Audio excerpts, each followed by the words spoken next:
दोस्तों आज हमारे पास एक ई बाइक का चार्जर आया हुआ है जिसमें कुछ प्रॉब्लम है। तो उस प्रॉब्लम को कैसे शूट आउट करना है और ये प्रॉब्लम कब और कैसे आता है इसकी जानकारी मैं इस वीडियो में देने जा रहा हूँ। तो ये जो हमारे पास जो चार्जर आया है तो यूकी नाभा इसके ऊपर लिखा हुआ है। यूकी नाभा का ये चार्जर है। तो इसके अंदर जो प्रॉब्लम है उसको कैसे शूट आउट किया जाएगा और ये प्रॉब्लम क्यों आता है ये जानकारी मैं आपको इस वीडियो में देने जा रहा हूँ। तो हम लोग लाइव प्रैक्टिकल में इसे ठीक करने की कोशिश करेंगे। आइए चलते हैं रियल बोर्ड पे और समझते हैं कि इस प्रॉब्लम को कैसे सॉल्व किया जाए। तो दोस्तों अब मैं इस चार्जर को बाहर कर रहा हूँ और ये देखिए इसका मेन बोर्ड। आप यहाँ पे ध्यान से देखिए तो ये कैपेसिटर्स फटे हुए हैं जो कि आउटपुट फिल्टर कैपेसिटर है, ये फटे हुए हैं। अब ये फटा क्यों या फटता क्यों है, इसका मेन रीजन ये होता है या तो आप बैटरी का कनेक्शन उल्टा कर दें यानी उल्टा लगा दें तो ये कैपेसिटर फट जाता है, या फिर चार्जर से ही आउटपुट वोल्टेज बढ़ जाता है तो ये कैपेसिटर फट जाता है। तो इसको हम कैसे सॉल्व करेंगे, तो जैसे कि आपको पता ही होगा कि अगर आप रिपेयरिंग फील्ड से जुड़े हुए हैं तो इसके कुछ स्टेप्स होते हैं। जैसे हम पहले तो इसे क्लीन करते हैं, फिर इम्पीडेंस लेते हैं, फिर फिजिकल कंपोनेंट चेक करते हैं, फिर मिसिंग स्वेलिंग और ब्रस्ट वगैरह चेक करते हैं।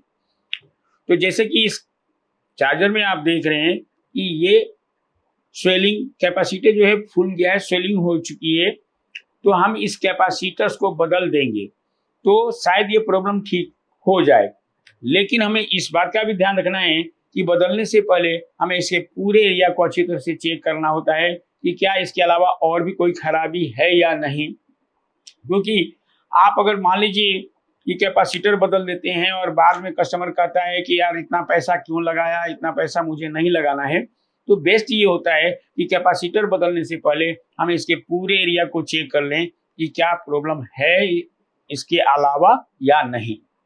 तो इसके लिए हमें क्या करना है कि सबसे पहले देखिए एक चीज और मैं बताऊं कि यहाँ पे एक कंपोनेंट लगा हुआ होता है, यहाँ पे भी ये कंपोनेंट मिसिंग है। ये कहीं से आया हुआ ये चार्जर, तो ये देखिए यहाँ भी कंपोनेंट यहाँ पे मिसिंग है और कैपेसिटर आपका फुला हुआ आपने देख ही लिया है। तो ये मिसिंग कंपोनेंट का जानकारी हमें कैसे मिलेगा, अगर कोई चार्जर से कोई कंपोनेंट खोल दिया गया है तो उस पर कौन सा कंपोनेंट लगेगा, ये भी बहुत बड़ी समस्या होती है। लेकिन मैं आपको बड़ी आसानी से इसको बता सकता हूँ कि इस पर क्या कंपोनेंट लगेगा, कौन सा कंपोनेंट लगेगा। यानी इसी तरह से चार्जर में कहीं भी कोई मिसिंग कंपोनेंट हो गई है तो वहाँ से खोल दिया गया है तो वहाँ पे कौन सा मॉसफेट या कौन सा ट्रांजिस्टर या क्या लगेगा, इसकी जानकारी आपको बिल्कुल मैं अच्छी तरह से दे सकता हूँ और हमारे बच्चे यहाँ पे सीख करके भी जाते हैं। खैर, तो पहले हमें इसको ये जानना है कि क्या हमारा चार्जर में इसके अलावा और कोई प्रॉब्लम है। दो प्रॉब्लम तो दिख रहा है, एक तो ये फिजिकल डैमेज के अंदर और यहाँ पे मिसिंग कंपोनेंट। तो ये दो चीजें आपको दिख गई, मिसिंग कंपोनेंट और फिजिकल डैमेज। लेकिन इसके अलावा क्या और कोई प्रॉब्लम है, तो इसके लिए मैं क्या करूंगा, सीरीज में इसको सप्लाई दूंगा और सीरीज में सप्लाई दे करके मैं इसको जान सकता हूं कि क्या कोई और प्रॉब्लम है या नहीं। तो दोस्तों मैं बोर्ड पे चल रहा हूं और सीरीज बोर्ड को मैंने सप्लाई दे दिया है।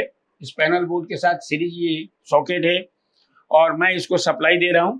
और सप्लाई देने के बाद ये बल्ब के ऊपर हमें ध्यान देना है कि बल्ब जलता है, फिर बुझता है, फिर ये जल जाता है और हल्का जलता है। और अगर आउटपुट मिल रहा है तो इसका मतलब इधर का प्राइमरी हिस्सा सही है, और अगर कंटिन्यूअस जल रहा है तो ये माना जाएगा कि इसमें शॉर्टिंग है।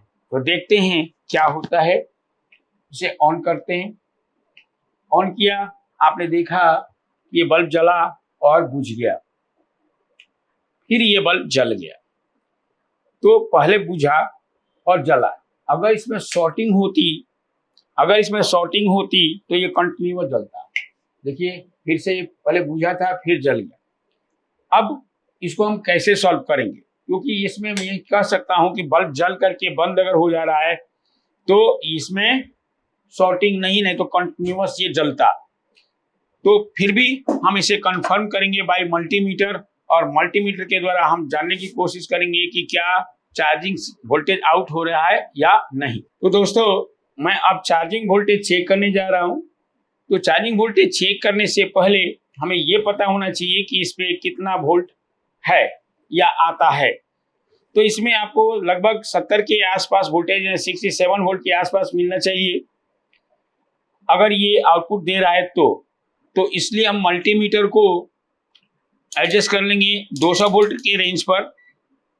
और अब हमें देखना है कि क्या कितना वोल्ट आ रहा है या नहीं आ रहा। तो इसके लिए आपको मल्टीमीटर का ये जो दो प्रोब हैं जिसे रेड एंड ब्लैक, तो black probe put on main ground. तो ये मेन ग्राउंड है दोस्तों।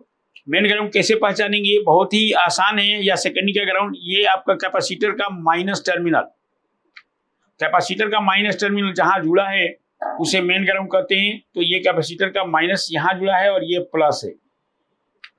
अब मैं इसको माइनस जोड़ दिया, यहाँ पे प्लस चेक करूंगा। अगर चार्जिंग वोल्टेज आ रहा होगा तो ये बताएगा, अदरवाइज नहीं।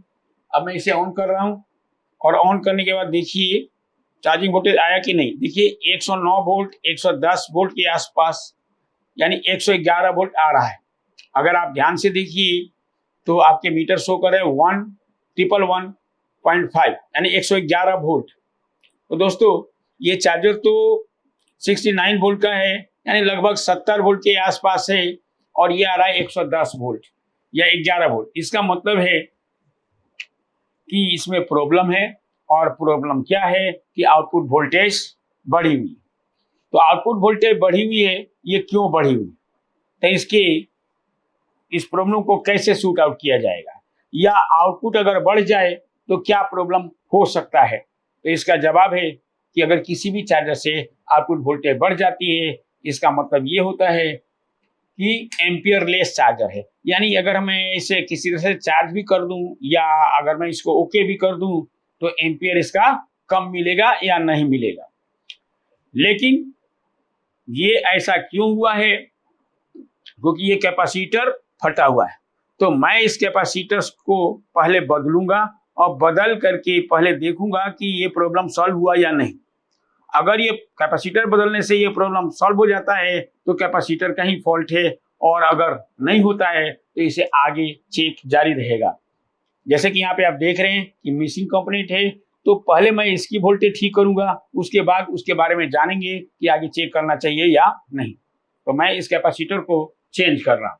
तो चेंज करते समय आपको क्या करना है, इस बात का ध्यान रखना है कि जो भी आप इसमें सप्लाई दिए हैं उसे डिस्कनेक्ट कर देना है, और उसके बाद ही उसको खोलना है। खोलना बहुत आसान होता है, इसके लिए हमें फ्लक्स लगाना पड़ता है, और फ्लक्स लगा के बड़ी आसानी से इस कैपेसिटर्स को हम खोल सकते हैं। तो मैं यहाँ पे फ्लक्स लगा रहा हूँ, फ्लक्स या पेस्ट, और इसको बहुत आसानी से खोल सकते हैं। आपको ये समझ के खोलना है कि इसे मैं सोल्डरिंग कर रहा हूँ, यानी इसके ऊपर क्या करना है, सबसे पहले सोल्डरिंग अच्छी तरह से इसके ऊपर डाल देनी है। कुछ गीला हो जाएगा तो जैसे ही गीला हो जाएगा तो ये ढीला हो जाता है और आसानी से खुल सकता है। इसी तरह से मैं दूसरे के साथ भी करूंगा। ये पिन मुड़ी नहीं होनी चाहिए कैपेसिटर्स का, अगर मुड़ी है तो उसे आपको अलग करना पड़ता है। तो मैं इसे अब खोल रहा हूं।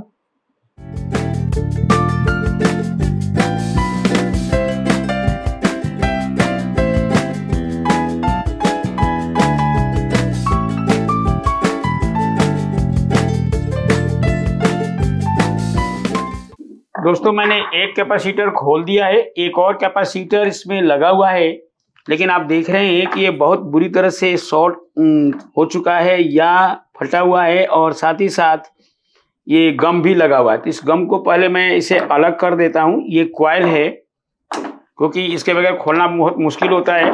गर्म करके इसे हटाया जा सकता है।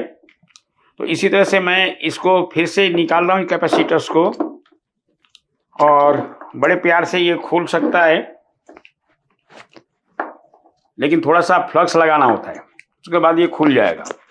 जैसे कि देखिए ये खुल तो चुका है, लेकिन यहाँ पे फंसा हुआ है, सटा हुआ है। देखिए खुल गया है, लेकिन ये चिपका हुआ है बड़ी आसानी से। अब आप खींचने पर निकल गया ये गम।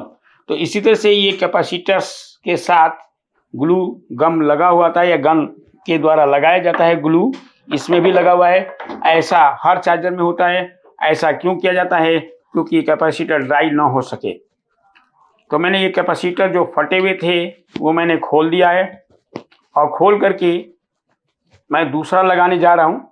लेकिन फिलहाल तो मेरे पास न्यू नहीं है, मैं ओल्ड ही कैपेसिटर्स लगाऊंगा।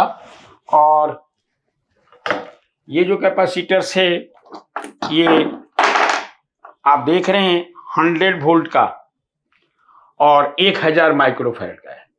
क्योंकि ये पैरेलल में जुड़े हुए हैं तो टोटल हो जाएंगे 2000 माइक्रोफैरड और 100 वोल्ट का।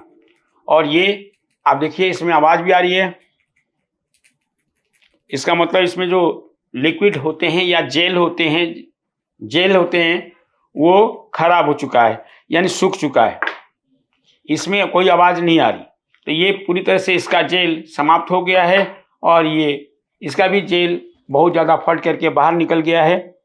तो ये हमें दोनों कैपेसिटर को चेंज करना होगा। तो दोस्तों हमने ये कैपेसिटर निकाल दिया है, जैसे कि आप ये देख रहे हैं। ये 1000 माइक्रोफैरड 100 वोल्ट का है, लेकिन मैंने यहाँ पे कैपेसिटर्स लगाया है वो भी ओल्ड ही लगाया है, लेकिन ये है 80 volt, 470 microfarad 80 volt, 470 microfarad 80 volt.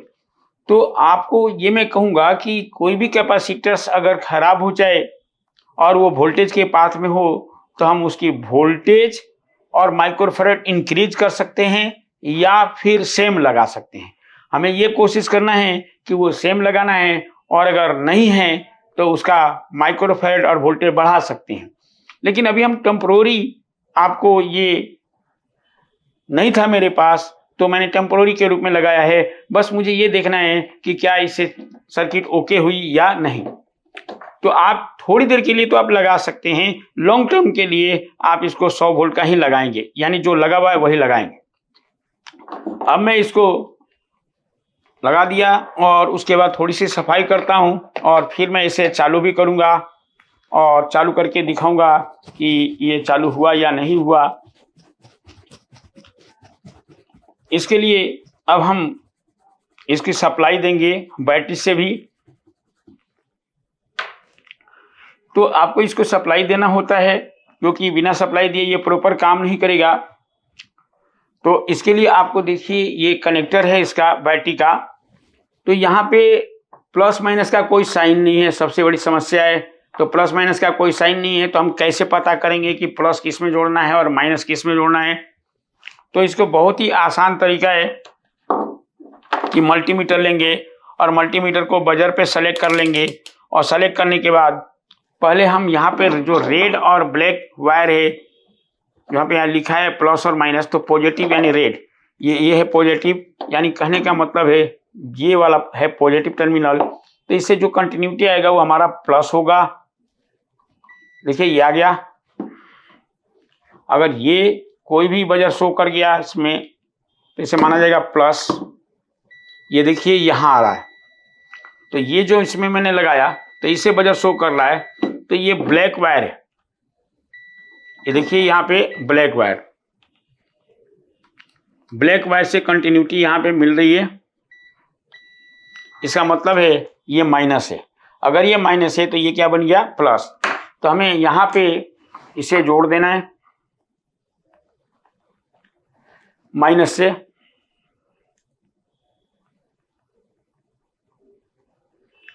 और इसको अच्छी तरह से जोड़ना है क्योंकि इसमें सप्लाई पहुंचनी चाहिए, अंदर सप्लाई पहुंचनी चाहिए। तो ये माइनस है तो ये क्या बन गया? प्लस। और इसमें यहाँ पे सप्लाई अब मैं दूंगा और इसे चेक करूंगा।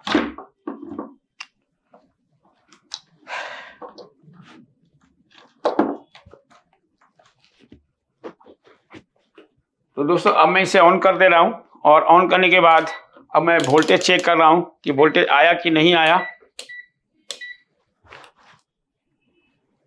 ये देखिए ये 50.7 वोल्ट आ चुका है।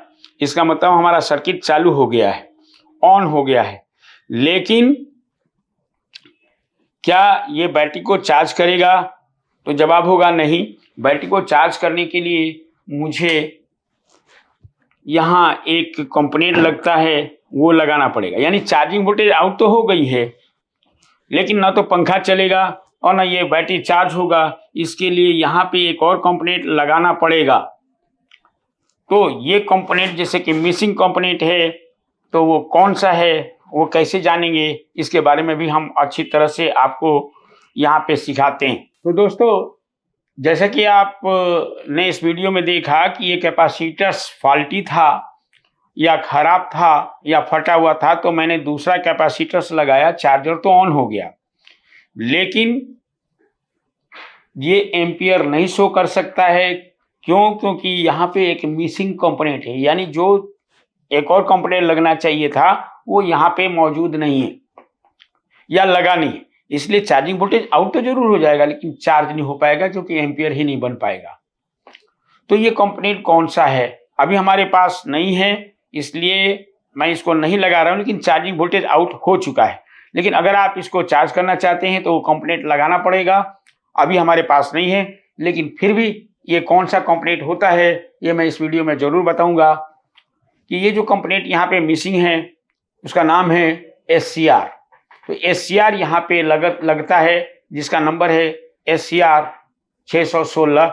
और अगर ये नहीं है तो आप ट्रैक का यूज कर सकते हैं, जिसका नंबर है BT 166 या BT 62 भी लगा सकते हैं।